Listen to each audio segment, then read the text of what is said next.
This is one of the elevators at Saxon Avenue, Town Center at Boca Raton, Florida. There's the elevator sign. And over here we got a Montgomery Kone Series 220. Here it is.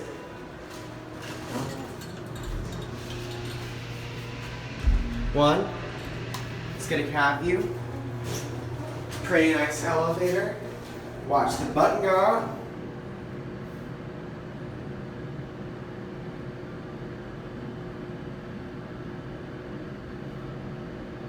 Capacity is 2,500 pounds. 2.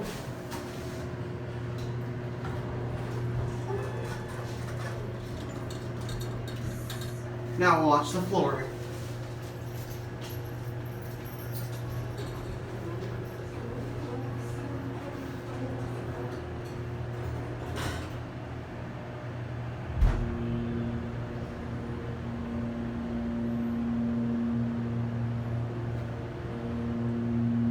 Here we are 2, and that's it.